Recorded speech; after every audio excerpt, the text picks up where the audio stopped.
عیسی محاکمه. نیمه های شب بود. سربازان عیسی پیل کاهن خانه ببردید تا پیل کاهن اونو واخواست بکنه. پتروس دورا دور اوشن دنبال سرمایی. وقتی عیسی خانه درون ببردید، پتروس بیرون خانه آتش ورجا بیسه تا خوره گرم کنه.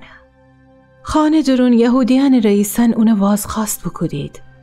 اوشن دروغ و شاهدانی ببردید که عیسی افترا بزنید، اما اوشن گبان هم دیگر مرا ایتنو بود. پس یهودی رهبران نتنستید ثابت بکنید که اون گناهکاریسه. عیسی هم هیچ گبی نزه.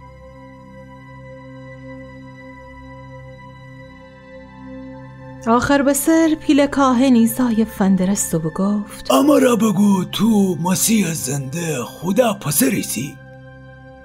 عیسی بگفت بله ایسم و ایت روز مره دینید که خدا راست دسم ین نیشتم جا آسمان زمین و گردم. ای دفعی پیل کاهن خشم گیفت.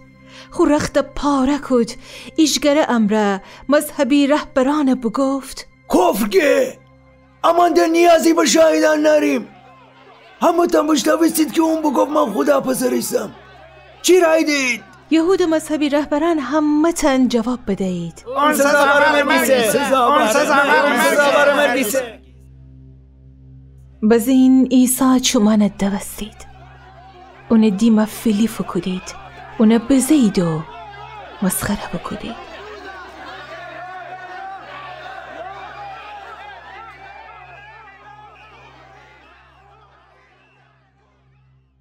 خانه بیرون پتروس عیسی را فایسه بود. ایتا کنیز اونه بیده و اونه بگفت تونم عیسی مربی. پتروس انکار بکد. ایبچه بعد ایتا دیگر کنیزم حرف اونه بزه. آخر بسر کسانی که اوی عیسی بید اونه بگفتید تو حتما ایتا جا عیسی شاگرده نیستی، چون تو هم جلیلی ایسی. بزین پتروس قسم بخورد و بگفت خدا من لعنت بکنه اگه هم مرده که بشناسم. هو وقت خروس بخند و عیسی و گردست پتروس افندر است. بزین پتروس جخانه حیات بیرون بشو و زار زار گریه بکد.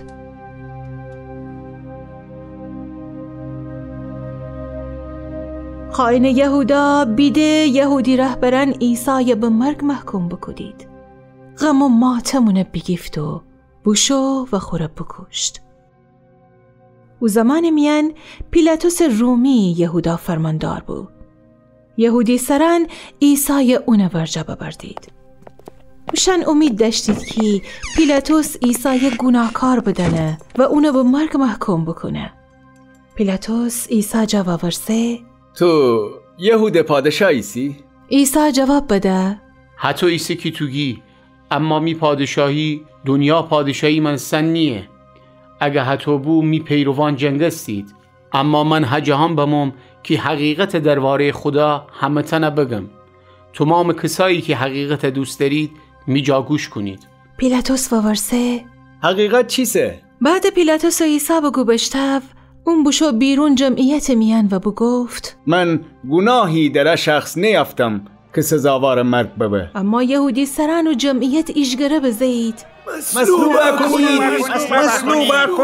مصلوب کنید.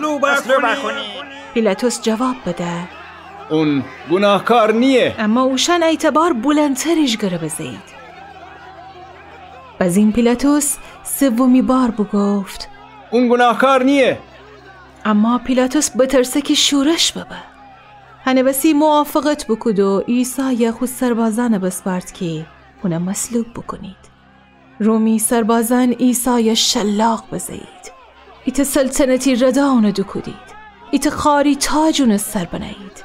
بزین رخشن مرا بگفتید زنده باد یهود پادشاه. زنده باد یهود پادشاه.